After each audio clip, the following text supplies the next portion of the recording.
আমি ফটো তুলবো বলে মা রেডি হয়েছে, বুঝছো? রেডি হওয়া হলো। বাবা কি কোটটা বের করছো নাকি বাবা? হ্যাঁ কোট পরবো বলে। হ্যাঁ কোটটা পরো, দোসা খেতে যাচ্ছি আমরা, কোট পরো। আবার সিরিয়াসলি বললো আমাকে কোট পরবো। কোথায়? আচ্ছা ঠিক আছে, ওখান থেকে। তুমি কি তোলার প্ল্যান করছো? একদম না মা, লোকের বাড়ি। এখন আমরা সবাই মিলে যাচ্ছি একটু ব্রেকফাস্ট করতে। আজকে যেহেতু ছুটির দিন, আমরা প্ল্যান করেছি বাড়িতে একদমই ব্রেকফাস্ট বানানো হবে না, তাই সাউথ ইন্ডিয়ান কিছু ব্রেকফাস্ট দিয়েই আজকের দিনটা শুরু করব।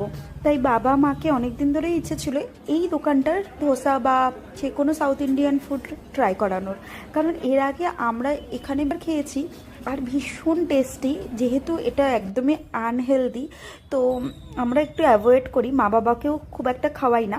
কিন্তু আজকে ঠিক করেছিলাম এখানে ব্রেকফাস্ট করে একটু মন্দিরে যাব।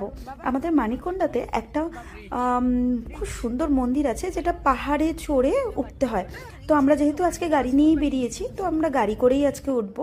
এই সেই মন্দিরটা, ভীষণ সুন্দর একটা মন্দির, আর গেলে একদম মনটা শান্ত হয়ে যায়।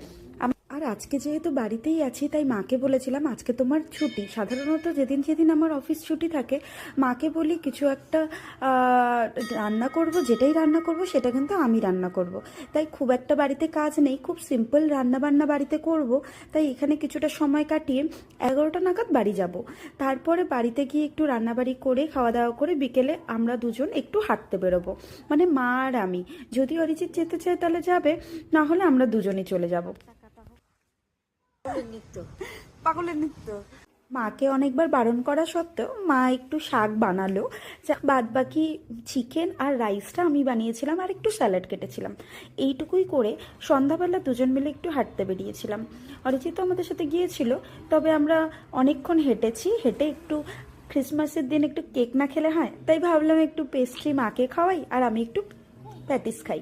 তো প্যাটিস, কোল্ড ড্রিঙ্কস এবং পেস্ট্রি খেয়ে বাড়ি চলে এসেছি। আজকের ব্লগটা এখানেই শেষ করছি। দেখা হবে তোমাদের সাথে নেক্সট ব্লগে। টাটা।